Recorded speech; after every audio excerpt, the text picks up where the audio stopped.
자, 오늘 출애굽기 3장 1절에서 5절에 보면 지난 시간에 이어서 모세의 믿음을 생각해 봅니다. 모세는 믿음의 사람이었고 성도였습니다.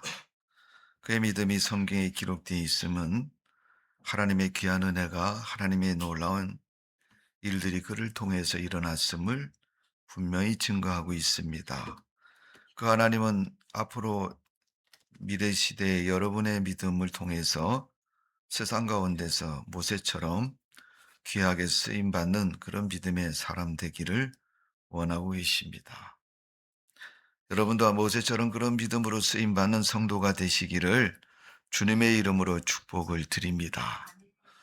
창세기 12장 1절에 2절에 보면 하나님이 아브라함에게 내가 너로 큰 민족을 이루고 내게 복을 주어 내 이름이 창대케 하리니 너는 복이 될지라. 아브라함을 하나님 복덩어리라고 말씀하고 있고 복의 실체라고 말하고 있고 그가 가는 곳마다 복이 임한다라고 말씀하셨습니다. 그리고 아브라함이 축복하는 사람이 또 축복을 받는다라고 성경은 말씀하고 있습니다. 아브라함이 그때 부름을 받을 때 하나님의 부르심에 나이가 75세였습니다. 그럼 75세면 우리 한국 삶의 정서를 보면 이제 모든 일이 다 거의 맞춰지고 사회활동이나 보편적인 생활에서 힘이 없고 노년 시기를 맞이하는 그때입니다. 그때 아브라함은 하나님의 부름을 받고 하나님이 아브라함에게 하신 말씀은 너무 기가 막힌 얘기입니다. 그게 뭐예요? 아들을 낳는다는 얘기죠. 75세의 할아버지가 무슨 아들을 낳겠습니까? 예. 아브라함도 그 사실을 듣고 믿지 못했습니다. 특히 아이를 낳는 그 부인 사라는 더 믿을 수가 없습니다. 근데 하나님은 그 아들을 주셔서 이삭을 낳았습니다. 그것도 무려 100세에 낳은 아들입니다. 우리 여러분 100살만 돼도 대단하다. 오래 사셨다. 장수하셨다. 이렇게 말하지 않습니까? 그런데 그 100세의 아브라함은 아들을 낳습니다. 웃음이라는 이름을 가진 이삭을 낳게 되는데 그는 이삭을 낳은 후에 너무 기쁘고 어, 행복한 삶을 살아갑니다. 아브라함이 살았던 나이는 창세기 25장 5절에 보면 175세까지 살았고 그는 생애를 마감합니다. 여러분 그러니까 따지면 75세에서 175세면 여러분 하나님의 부름을 받고 몇 살 더 산 거예요? 100살을 더 산 거죠. 여러분. 그의 삶이 얼마나 행복하고 복된 삶입니까? 제가 지난주에 말씀을 드린 것 같은데 모세는 하나님의 은혜로 갈대상자에 담겼지만은 죽지 않고 바로의 공주의 딸로 아들로 입적이 돼서 애굽에서 왕자로 자라고 학문을 하고 성장을 합니다. 근데 성경은 그 모세의 애굽 궁궐의 삶은 하나도 기록하지 않고 있습니다. 왜 그렇습니까, 여러분? 우리는 아이들이 태어나면 첫 번째 생애는 돌잔치라고 하잖아요. 우리나라 보편적으로 다 그렇지만은 기독교 나라도 아니고 하나님 이스라엘처럼 하나님의 민족도 아닙니다. 그러나 그런 풍습 속에서 여러분 돌잔치 할 때 상에다 잔뜩 올려놓고 야 얘가 뭘 잡느냐 돌잡이라 그러잖아요. 뭐 해석하기 나름이지만 여러분 연필을 잡으면 공부 잘한다 그러고 돈을 잡으면 부자가 된다 그러고 뭐 실도 올려놓고 실을 잡으면 오래 산다고 얘기를 하고 나름대로 별 해석을 다 하면서 그의 인생에 대해서 예정적인 그런 말들을 합니다. 거기에 보면 여러분 올려놓은 물건들이 물론 제한적인 몇 가지지만 그 올려놓은 물건들을 보면 다 해석을 아주 기가 막히게 하고 있어요. 좋은 쪽으로 해석하고 있고 좋은 결론을 얻을 것이다. 앞으로 좋은 삶을 살 것이라는 그러한 기대와 그러한 결론적인 이야기를 해석으로 담고 있습니다. 그러면 여러분 우리가 한번 생각해 보세요. 내가 예수 믿고 구원받은 성도로 세상을 사는 동안 내가 하나님을 믿었기에 하나님이 내게 아브라함처럼 복을 주신다. 너는 복덩어리다. 복의 근원이라고 말한 것처럼 우리에게 하나님이 그런 축복을 주셨다면 여러분 우리의 삶의 모습은 그때부터 어떤 해석이 되어야 됩니까? 하나님이 복을 주신다 그러니까 복을 받은 인생이고 복된 인생이고 그 복을 누리는 그런 삶의 해석이 되어야 되지 않습니까, 여러분? 근데 사람들은 예수 믿고 교회를 다니고 하나님의 사람으로 살면서 그런 해석을 하지 않습니다. 여전히 아직도 세상적이고 자기 마음의 입맛에 맞는 해석으로 가득 차 있습니다. 여러분, 애굽은 그런 곳입니다. 세상입니다.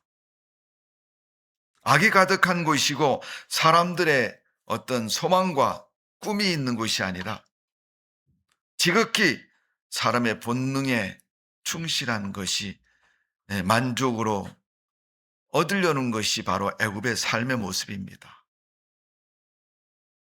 원래 여러분 우리가 아이가 태어나고 아이가 뭐 출산율이 낮으니까 여러분 많이 태어나지는 않지만 태어나면 더 과거에 비해서 귀히 여기지 않습니까? 한국 전쟁으로 많은 사람들이 죽고 이 땅에는 사람들의 수가 많이 줄어 있는 상황에서 나라에서도 국민이 더 많이 늘어나야 되고 또 일할 사람이 있어야 되고 또 발전에 더 많은 자원들이 인적 자원들이 필요하니까 자녀를 많이 낳는 거 옛날에는 여러분 그런 쪽으로 또 그렇게 되기를 바라고 있습니다.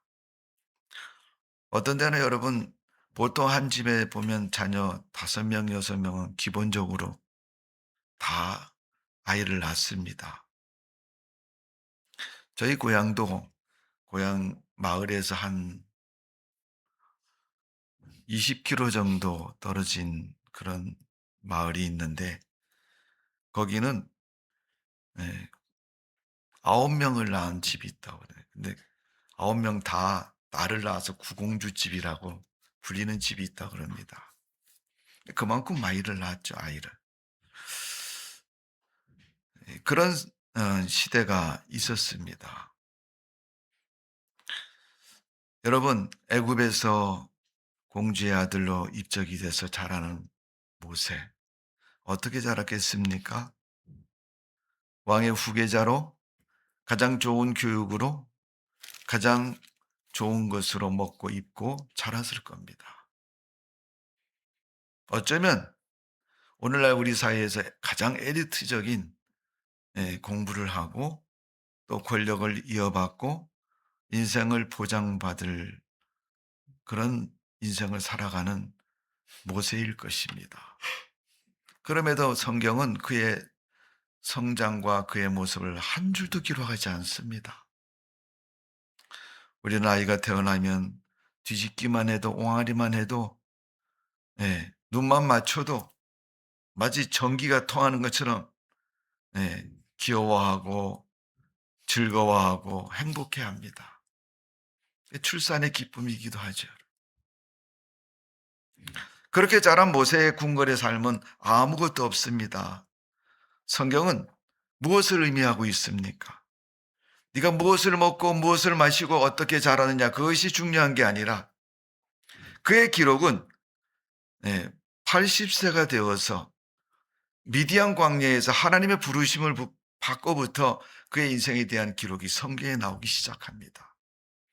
오늘 우리가 읽은 출애굽기 3장의 말씀은 바로 그 부분의 시작인 것입니다. 아브라함은 175세가 되도록 장수하고 복을 누렸던 사람이지만 그의 아들 이삭에게 그 복을 또 그 아들인 야곱에게 그 복을 그리고 그 후손인 12아들에게 아브라함의 그 복을 약속하고 이루었고 나누어 준 사람이 아브라함입니다. 아브라함도 태어나서 갈대아 우르에서 어떻게 자랐는지 말하고 있지 않습니다. 하나님의 부르심을 받은 그때부터 그가 175세까지 사는 동안 그가 어떻게 살아왔는가를 성경은 기록하고 있습니다. 그런데 그가 어떻게 살았는 것 중에서 하나님을 어떻게 믿고 살았는가? 특별히 창세기 22장의 말씀을 보면 아브라함의 믿음을 소개하는데 그의 아들 이삭을 번제로 드리는 에, 모습을 성경은 기록하고 있습니다. 로마서 12장 1절에 보면 너희 몸을 거룩한 산제사로 드리라. 그게 영적 예배고 예배 생활이라고 말씀하고 있습니다. 우린 주일마다 교회를 옵니다. 그리고 하나님 앞에 예배를 드립니다. 과연 우리가 드리는 예배는 로마서 12장에 그리스도인이 되고 이방인의 사도였던 사도 바울이 하나님을 믿는 것은 이런 것이야 라고 예배 생활은 이런 것이야 라고 말한 것처럼 우리는 그 영적 예배를 드리고 있습니까? 아니면 세상 풍조에 따라서 밀려 요동치는 것처럼 이리 왔다 저리 갔다 하면서 세상적인 삶을 살고 있습니까? 특별히 그 후손 중에 하나님은 요셉을 통해서 하나님의 지경을 넓혔고 이스라엘 백성들의 지경을 넓혔습니다. 요셉은 애굽의 총리가 되었고 총리된 요셉이 애굽의 모든 중요한 역할을 감당하는 그런 통치자가 됩니다. 그 또한 하나님이 그를 그렇게 높이셨고 만드셨습니다. 그래서 큰 민족으로 이스라엘이 번영을 하고 번성을 합니다. 그러나 그들의 번영은 영원치 아니했습니다. 마치 사람이 태어나서 받는 교육이나 소유한 재산이나 아니면 세상으로부터 갖게 된 어떤 힘이나 권력 같은 것. 그 여러분 길 것 같으지만 그렇지 않지 않습니까? 우리나라 국회의원도 여러분 4년이 임기라. 4년 지나고 나면 여러분 국회의원 아닌 거예요, 여러분. 어떤 분은 종교적인 권력을 목사님이 권력을 가졌다 이렇게 말하는 사람이 있어요. 여러분 목사님도 70세 은퇴하면 여러분 목사님이 아닌 거예요, 여러분. 그리스도인인 거예요. 그냥 예우 차원에서 목사님이라고 불러드리는 거지. 모세가 여러분 미디안 광야에서 제사장 이드로를 만났을 때 모세의 모습은 볼품없는 아주 평범하고 그 사람이 궁궐에서 그런 호의호식하고 엄청난 배경 속에 자랐다는 모습은 하나도 없습니다, 여러분. 그저 길을 지나가는 나그네 같이 인생을 살아가는 그의 모습을 볼 수 있습니다. 그래서 그 모세가 예, 이드로의 딸 십보라를 만나서 결혼하고 아이를 낳았는데 이름을 게르솜이라고 짓습니다. 게르솜이라는 말은 나그네라는 얘기입니다. 그 말은 사람의 인생이 나그네 인생 같다는 겁니다. 그래서 우리 인생은 본향이 있고 주님 앞에 가야 되는 그런 존재라는 사실을 우리는 잊지 않고 세상을 살아가야 됩니다. 오늘 그 나그네와 같은 인생 가운데서 미디안 광야에서 애굽의 궁궐에서 미디안 광야로 그리고 모세를 인도하신 하나님은 호렙산에서 그를 부르셨습니다. 거기서 모세야 모세야 부르시고 그와 대화를 하십니다. 모세는 하나님을 만나기 위해서 간 것이 아니라 그곳에 일어난 기이한 현상을 쫓아서 간 것입니다. 떨기나무에 불이 붙어 있지만은 타지 않게 그 모세는 그 나무를 향해서 보려고 가서 하나님의 말씀을 듣고 하나님의 사명을 얻게 되는 것을 볼 수가 있습니다. 자, 오늘 우리가 읽은 말씀 중에 출애굽기 3장 4절에 보면 여호와께서 그를 보려고 돌이켜 오는 것을 보신지라 하나님이 떨기나무 가운데 그를 불러 이르시되 모세야 모세야 하심에 그가 이르되 내가 여기 있나이다. 하나님을 거기서 만나게 됩니다, 여러분. 그를 만난 하나님이 어 그에게 "너 애굽에 가서 네 동족 이스라엘 백성을 데리고 출애굽을 해라." 그런 말씀하시고 그 사명을 그에게 부여하십니다. 여러분, 믿음의 삶에는 하나님의 사명이 있는 것이고 하나님의 뜻과 섭리가 그곳에 담겨져 있습니다. 그에게 제일 첫 번째 주문한 것은 하나님이 "너 신발을 벗어라." 5절의 말씀에 보면 어 하나님이 이르시되 "이리 가까이 오지 말라. 내가 선 곳은 거룩한 땅이니 내 발에서 신을 벗으라." 여러분, 신을 벗으라는 말은 일반적으로 죄의 문제를 해결해라. 더러운 신을 벗어라. 예, 땅과 맞닿아 있는 가로막고 있는 문제를 해결해라. 우리 인간은 죄인으로 태어나기 때문에 하나님과 우리 사이에 죄의 문제를 해결해야 하나님을 만날 수가 있습니다. 그 문제는 신을 벗으라, 회개하라 이렇게 말한 겁니다. 신을 벗어야 우리는 주님을 만날 수가 있습니다. 우리에게 죄가 없어야 된다는 거죠. 회개해야 된다는 것입니다. 두 번째 신의 문제는 무엇을 말합니까? 신을 벗은 사람에게 신의 의미는 다시 신을 신지 말라는 거예요. 조금 전에 벗으라 그랬잖아. 그럼 어때요? 벗고 사는 거죠, 여러분. 다시 신을 신지 말라는 거예요. 왜? 조금 전에 벗으라 그랬는데 다시 신으면 안 된다는 거죠. 여러분, 신은 우리가 하나님을 믿고 믿음의 삶을 살아가는 동안 죄를 범하고 죄를 가까이 하지 말라고 하시는 말씀이에요. 교회를 다니고 그리스도인을 살면서도 여러분, 마음속에 이미 하나님께서 너 그거 하지 마라 이렇게 얘기를 했음에도 불구하고 그것을 눈도 깜빡하지 않고 행하는 그런 그리스도인이 되지 말라는 것입니다. 여러분 자녀들이 부모와 단절되는 이유가 뭐겠어요, 여러분? 부모의 말씀을 따르지 않을 때 단절이 되는 거죠. 거절하며 여러분 무거운 마음의 짐을 갖게 되는 겁니다.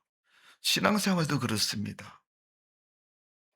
하나님의 은혜를 받아서 믿음 생활하는 많은 그리스도인들 중에서 보면 교회를 떠나는 사람들을 우리 근래에 많이 볼 수 있는데 이유가 뭐냐면 교회를 나오는 것이 이제 한 주 빠지고 두 주 빠지고 세 주 빠지고 나면 한 달 빠지고 나면 그다음에 교회를 나오라 그러면요. 쑥스러워서 못 나온대요. 그러니까 여러분 마음의 짐이 자꾸 쌓여서 나중에는 해결할 수가 없는 거예요. 오늘 모세에게 하나님이 신을 벗으라고 말씀한 것처럼 우리는 죄를 주님 앞에 내려놓고 회개한 성도입니다. 회개한 성도가 이제 그 하나님과의 즐거운 삶을 누리려면 그 죄의 문제가 해결되고 살아가는 그 은혜의 기쁨의 삶이 되려면 다시 죄를 범하지 말아야 됩니다. 죄를 멀리해야 됩니다. 그래서 신을 벗어야 되고 또 신을 벗은 우리의 모습으로 주님을 바라보고 살아가야 되는 것이 성도들의 신앙의 모습이고 삶의 모습이라는 것을 우리는 분명히 기억해야 됩니다. 두 번째, 하나님은 그에게 애굽에 가서 할 일을 말을 합니다. 물론 출애굽기 3장, 4장에는 그 문제를 놓고 하나님과 모세가 대화를 하고 논쟁을 하는 내용으로 구성이 되어 있습니다. 결국은 뭐냐면 하나님의 말씀에 순종해서 그가 애굽으로 가게 됩니다. 애굽으로 가는 것은 그의 순종하는 자세를 말하는 거예요. 무엇에 순종합니까? 하나님 말씀에 순종하는 것입니다. 하나님 말씀에 순종해야 되는 궁극적인 이유가 뭐겠습니까? 그래야 믿음이 되기 때문에 그게 신앙생활이기 때문에 순종해야 됩니다. 오늘 우리는 여러분 성경 말씀을 펴놓고 말씀을 읽고 말씀의 도전을 받고 말씀의 은혜를 받고 감동을 받고 그 믿음에 서서 세상을 살아가야 됩니다.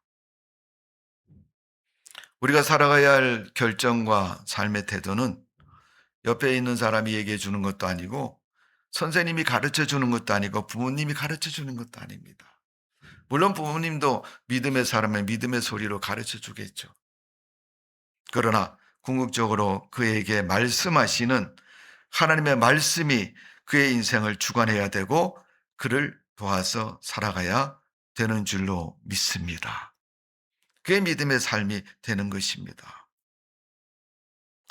세 번째로 오늘 본문의 말씀을 보면 호렙산에서 모세를 하나님 만났고 그 만난 하나님은 모세에게 예, 말씀을 주시고 그 사명을 주시고 그에게 열심 있는 그런 신앙의 태도를 요구하고 계십니다. 너 이제부터는 하나님의 말씀을 쫓아 하나님이 원하시는 일을 따라 살아가라. 마태복음 4장에 있는 예수님이 제자들을 12를 택하시고 부르실 때 그들은 어부였고 갈릴리 바다에서 고기를 잡는 사람들이었습니다. 그런 그들에게 예수님이 나를 따라오라. 이제부터 내가 너희를 사람을 낚는 어부가 되게 하시겠다. 여러분 고기 잡는 거하고 사람을 낚는 거하고 여러분 전혀 다르지 않습니까? 지금까지는 내가 입에 넣는 세상의 음식을 위해서 일하고 살았지만은 지금부터는 내 입에 들어간 신명기 3장에 있는 말씀처럼 하나님의 말씀으로 세상을 사는 것처럼 너는 하나님의 은혜로 하나님의 진리로 하나님의 말씀으로 세상을 살라고 말씀하고 있는 겁니다. 그래서 말씀의 깨달음을 가져야 되고 말씀에 순종을 해야 되고 그런 말씀에 몸과 마음과 의지가 옮겨지는 성령의 인도하심이 분명코 있어야 됨을 말씀하고 있습니다. 원래 여러분 하나님은 모세에게 성령을 기름 부으시고 감동된 삶을 살도록 그를 인도해 주셨습니다. 그래서 제가 지난주에 모세의 믿음의 그릇을 말씀드리면서 마지막에 드렸던 말씀이 뭐예요? 성령 충만한 사람. 하나님의 영에 감동된 것을 느끼고 아는 사람. 여러분 뚝배기를 가스불에 올려놓고 달구면 여러분 뜨거워지잖아요. 그 음식을 맛있게 하는 용기입니다. 그런데 단점이 뭐냐면 손으로 잡으면 뜨거워서 손을 댑니다. 화상을 입는 거죠. 근데 여러분 손이 감각이 없는 사람은 아무리 붙잡아도 어떻게 해요? 뜨겁지를 않습니다. 손가락이 만일 여러분 집게처럼 철로 만들어서 뜨거운 불에도 집어넣어도 아무렇지 않은 사람은요 뜨거운 줄 모르는 거예요.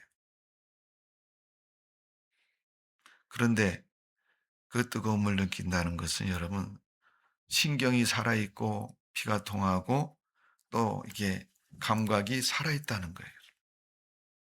이것은 믿음이 우리가 신앙으로 말한 믿음이 있는 사람을 말하는 것이고 그 믿음에 하나님이 감동을 주시면 말씀이든 기적이든 기도의 응답이든 찬송이든 무엇이든 하나님이 그 마음에 감동을 주면 그 감동이 살아나고 깨달아져서 살아가는 믿음으로 살아가는 성도의 삶의 모습.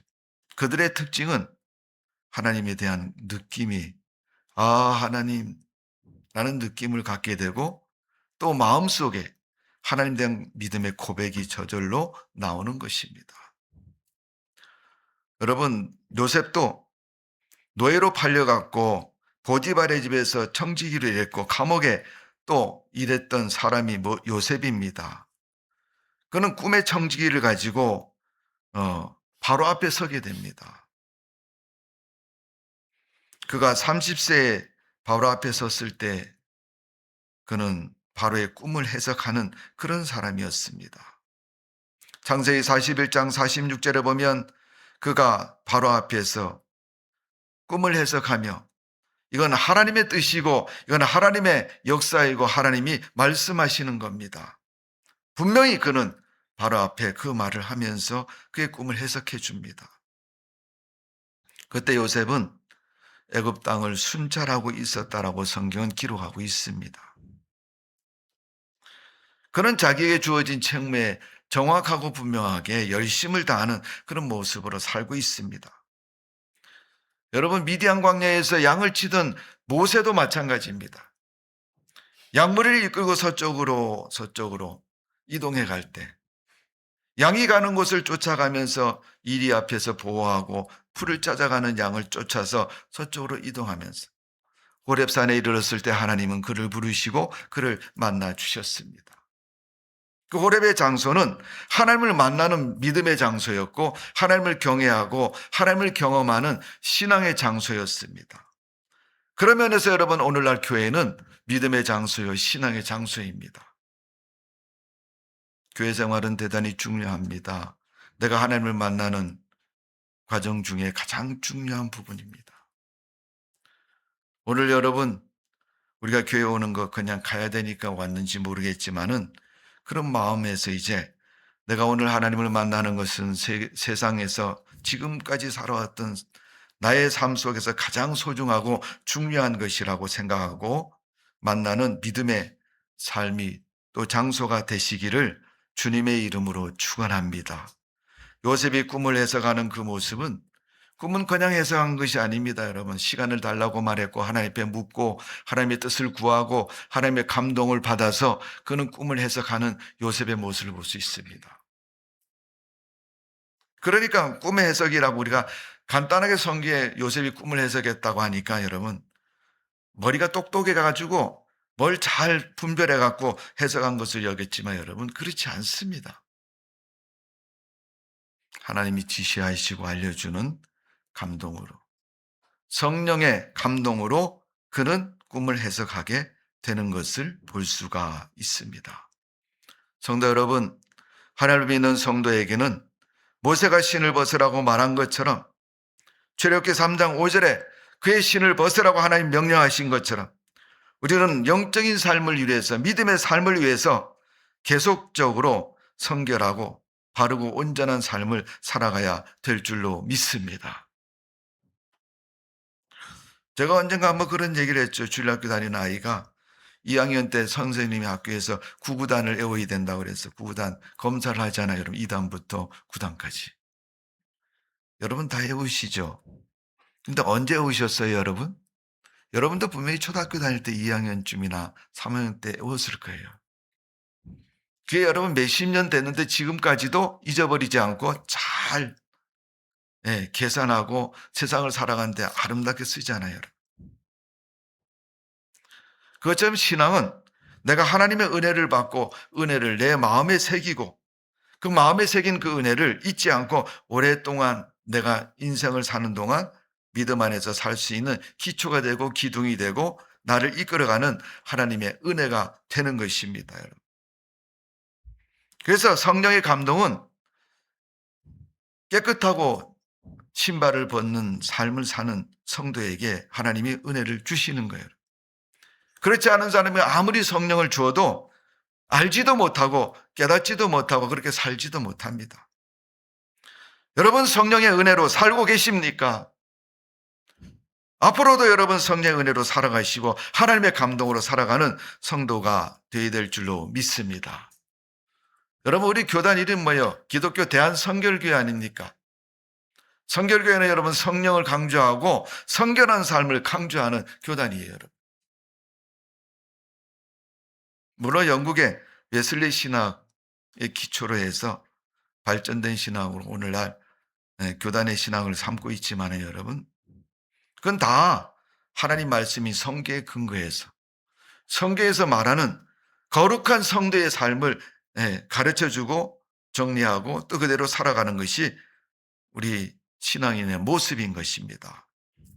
오늘 여러분 하나님의 부름을 받고 은혜를 받은 그날부터 주님 부르시는 그날까지 우리 인생을 마감하는 그날까지 하나님 말씀을 붙잡고 믿음으로 살아가는 성도가 되시기를 주님의 이름으로 축원합니다. 그래야지 여러분 우리는 믿음의 그릇이 될 수가 있는 거예요. 그릇이 빵꾸가 났어요, 여러분. 거기에 담은 것이 다 빠져나가잖아요. 그 구멍난 그릇은 여러분 무엇이 구멍을 내겠어요? 죄가 인간의 죄악된 본성이 구멍을 내는 거예요. 사도 바울은 로마서 1장에 우리 인간의 모습, 갈라디아서 말씀에도 그 모습을 똑같이 반복해서 말씀하고 있습니다. 주로 이방인의 사도고 유대인이 아닌 이방인에게 복음을 전한 사도 바울은 사람이 세상에 태어나면서 가지고 태어난 인간의 본성적인 죄악의 이야기들을 문제들을 깊이 있게 얘기를 합니다. 왜 그렇습니까? 그것은 우리 신앙의 믿음의 그릇에 구멍을 내기 때문에 그래요. 믿음을 보존할 수 없도록 자꾸 만들기 때문에 그렇습니다. 거기는 시기, 질투, 도적질, 거짓말, 회개하지 않은 우리 부모로부터 태어나면서부터 가지고 나왔던 못된 습성들을 말하고 있습니다. 성도 여러분, 우리의 신은 날마다 벗어져야 될 것입니다. 내가 하나님 말씀대로 순종하지 못했던 나의 모습이 그 말씀을 점점 순종함으로 말미암아 하나님과 더 가까워지고 하나님의 말씀과 은혜 속에 가까워지는 삶이 되어져야 될 줄로 믿습니다. 여러분, 날이 추우면 추울수록 불 가까이 갈 때 더 따뜻해지는 거예요. 불이 보인다고 해서 멀찍이 서서 따뜻해지기를 기다리며 여러분, 따뜻해질 수가 없습니다. 하나님 말씀을 가까이 하는 것, 하나님의 은혜를 가까이 하는 것, 그것은 여러분 하나님과 가까워지는 것이고 그 가까워진 사람은 더 그 불의 영향력을 크게 받는 것입니다. 모세가 하나님의 사명을 감당할 수 있는 이유는 바로 하나님께서 주시는 능력과 힘으로 무장되었기 때문에 그렇습니다. 그 하나님의 능력으로 무장되는 것은 여러분 성령으로 말미암아 되는 것입니다. 사도행전 1장 8절에 보면 너희가 에게 성령이 임하시면 너희가 권능을 받고 초대교회인 예루살렘 교회에 성령이 임하기 전에 마가이 다락방에 모인 성도들에게 제자들에게 하나님의 성령을 처음으로 기름 붓습니다. 그래서 성령이 너희에게 임하시면 너희가 권능을 받는다 그랬어요. 이 권능은 하나님의 능력을 말하는 것입니다. 오늘 여러분 출애굽기에 보면 모세는 그 하나님의 능력을 덧입고 그 능력을 가지고 애굽으로 갑니다. 그래서 애굽에서 출애굽의 역사를 잘 수행하는 걸 볼 수 있습니다. 무엇으로 무장했습니까? 출애굽기 4장 17절에 보면 모세의 손에 있는 걸 하나님 물으십니다. 너 손에 뭐가 있냐? 내가 양을 치던 지팡이가 있습니다. 그러니까 하나님이 그 지팡이를 땅에 던져봐라. 그때 뭐예요? 뱀으로 변하잖아요. 다시 지팡이를 잡으니까 뱀을 잡으니까 지팡이가 됐습니다. 그 모습을 보면서 모세가 이래도 나는 좀 어렵겠는데요. 내가 뱀을 만들 수 있으면 될 것 같은데 하나님이 던지라 그래서 던져봤더니 뱀이 됐고 잡아라 그래서 잡았더니 다시 지팡이가 됐습니다. 하나님이 하신 거잖아요, 여러분. 근데 사람들은 내가 하기를 바라고 있는 거죠.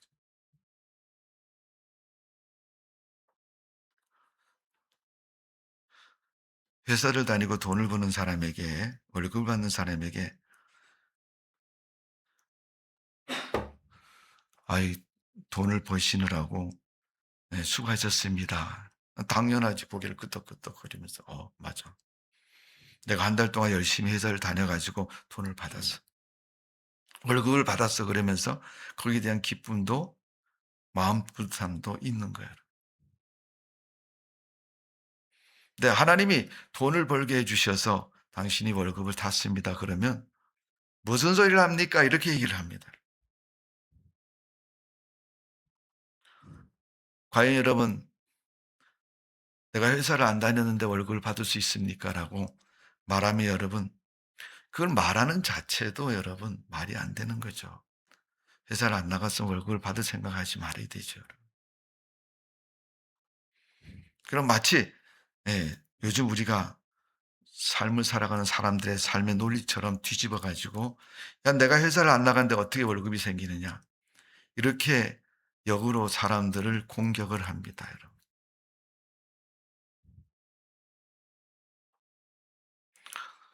여러분, 우리가 먹는 밥은 양식이지 않습니까? 근데 회사 다니는 사람이 벼농사를 짓습니까? 쌀 농사를 짓습니까? 안 하죠.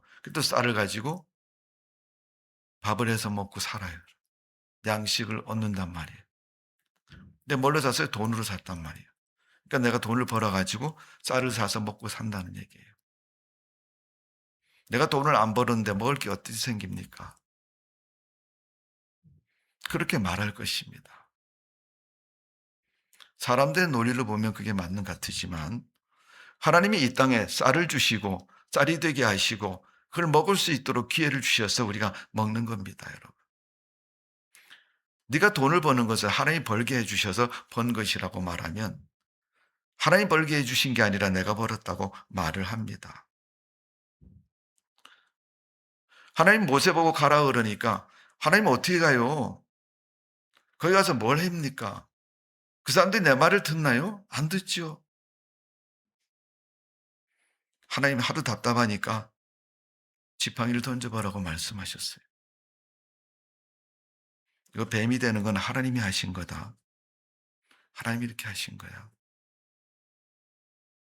다시 잡으니까 지팡이가 됩니다. 그걸 보여주시면서 가라 그랬더니 안 가니까 그 다음에 두 번째 이적을 보여주십니다. 너 손을 품에다 집어넣어라. 꺼내보니까 손에 문둥병이 생겼어요. 다시 넣었다 꺼내니까 문둥병이 다 치유가 됐습니다. 출애굽기 4장 17절과 20절에 보면 하나님은 그의 손에 있는 지팡이를 가지고 이적을 행하면서 이건 하나님이 하시는 것이다라고 분명하고 확신하게 해주시는 겁니다. 모세가 애굽에 가서 백성들을 이끌고 나오는 거예요, 여러분. 모세가 자원하고 계획하고 어떤 목적을 가지고 하는 것이 아니라 하나님이 원하셔서 일하시고 하나님이 이루시는 그 일이라는 것입니다. 그래서 그걸 사명이라고 얘기합니다. 하나님은 그 사명을 믿음에 그르신 믿음이 있는 사람에게 그 일을 맡기시고 그 일을 이루어 나가십니다. 그렇다면 여러분, 모세의 삶을 통해서 우리가 기억해야 할 것이 뭡니까? 우리도 사명 있는 삶을 살고 모세처럼 쓰임받는 성도가 되어져야 된다는 사실을 분명히 기억해야 됩니다. 여러분, 그렇게 살고 있습니까? 우리도 믿음의 그릇으로 살아야 됩니다. 그냥 하루 세 끼 밥 먹고 사는 것 동일하지만은 그보다 더 남다른 게 뭐겠어요, 여러분? 하나님의 사명을 가지고 하나님의 거룩한 백성으로 살아가는 것. 그 삶을 산 사람 모세를 성경은 기록하고 있습니다. 하나님은 그런 삶을 기억하고 있습니다. 오늘날 이 시대를 사는 성도에게도 하나님은 그냥 세상을 사는 사람으로 기억하지 않고 하나님의 사명을 가진 사람으로 믿음의 사람으로 주의 백성으로 기억되기를 원하고 계시는 겁니다. 요한계시록 3장 20절에 보면 예수님께서 라오디게아 교회에게 문을 열라고 말씀하셨습니다. 그 문을 열면 뭐라고 말씀하시면 내가 거기 들어가서 너와 함께 먹고 마시겠다. 이건 여러분 밥을 같이 먹겠다는 얘기 차원이 아니라 내가 너와 함께 살겠다는 겁니다. 요한복음 1장 12절에 보면 영접하는 자, 꼭 그를 믿는 자에게는 여러분 예수 그리스도를 영접하십시오. 마음의 문을 열고 영접하십시오. 여러분 예수님이 여러분 마음속에 계십니까? 안 계십니까? 예수님이 여러분 인생 속에 계십니까? 안 계십니까? 뭐 동기가 어떻게 됐든 과정이 어떻게 됐든 다 내려놓고 지금 현재 여러분 심령에 그리스도가 계셔야 될 줄로 믿습니다. 그 믿음으로 살아가야 되고 그것이 동행하는 삶인 것입니다. 아프리카에 복음을 전했던 리빙스톤이라는 사람은 그 아프리카의 그 척박한 환경 속에서 뭐 밥을 먹느니 안 먹느니 이런 차원의 문제가 아니라 거기에 있는 풍토병과 거기에 견딜 수 없는 말할 수 없는 그런 환경 속에서도 포기하지 않고 끝까지 그곳에서 복음을 전하다가 인생을 마감하는 그는 죽는 순간까지 그 영혼들을 위해서 그 사람들을 위해서 기도하고 복음을 전했던 그런 사람입니다. 출애굽기 2장 11절에서 14절을 보면 모세가 애굽에 있을 때 일어난 사건을 성경은 기록하고 있습니다. 어느 날은 같은 히브리인끼리 싸우다가 그걸 어, 감독으로 있는 애굽 사람이 그를 구타하기에 그것을 못 보고 그를 쳐 죽이는 바람에 그런 자기의 일에 두려움을 가지고 궁궐에서 도망을 칩니다. 그는 그 마음속에 어려서부터 하나님의 은혜를 기름 부음 받았고 갈대상자에서 공주의 아들로 애굽의 학문으로 또 40세가 될 때까지 성장하는 동안 그 마음속에 히브리인의 마음이 있었고 하나님의 형상이 있었고 하나님의 은혜가 그 마음속에 자리 잡고 있었습니다. 이미 그는 성장하면서 태어나면서부터 하나님의 믿음의 그릇으로 태어남을 받은 사람이에요.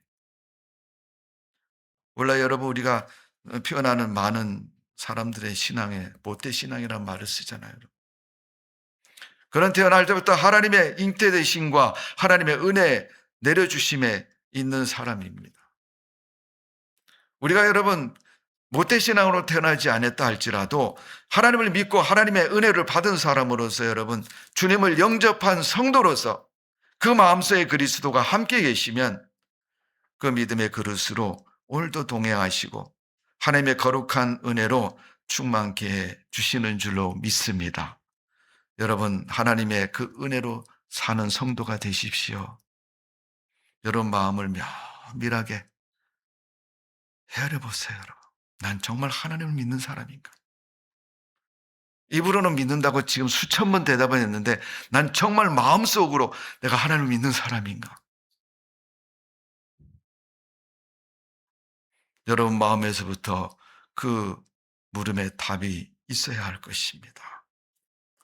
오직 성령이 너희에게 임하시면 너희가 권능을 받고 오라고 말씀하셨는데 그 하나님의 권능으로 세상을 사시고 그 하나님의 사명으로 일하는 성도가 되시고 그 하나님의 능력으로 어려움이 왔을 때 시험이 왔을 때 믿음으로 이기는 성도의 삶이 되어지기를 주님의 이름으로 축원합니다. 주님은 오늘도 우리가 그런 믿음의 그릇이 되기를 바라고 계시고 그런 인생이 되기를 원하고 계시는 줄로 믿습니다. 기도하겠습니다. 아버지 하나님, 주님이 모세를 부르셨습니다. 모세야, 모세야. 호렙산에서 떨기나무 가운데 불꽃 가운데 부르신 하나님은 모세에게 사명을 주셨습니다. 너 애굽에 가서 이스라엘 백성을 데리고 이곳으로 오라. 이곳에서 여호와 하나님을 섬길 것이고 그들이 믿음을 회복할 것이고 하나님 백성으로 세상에 남을 것이라는 것을 모세에게 사명으로 주셨습니다. 사명은 할 수 없다고 말했지만은 그는 결국 하나님 말씀에 순종해서 애굽으로 갑니다. 결국 애굽에서 모세는 사명을 잘 감당해 하나님 앞에 인정받고 그의 믿음을 지키는 삶을 볼 수 있습니다. 하나님이 우리에게 은혜를 주시고 우리에게 사명을 주셨사오니 그 사명을 잘 세상 사는 동안 실천하고 순종함으로 하나님의 복된 삶을 살아갈 수 있도록 은혜를 베풀어 주옵소서. 모세와 같이 그런 믿음으로 승리하는 삶이 되게 해 주옵소서. 예수님의 이름으로 기도하옵나이다. 아멘.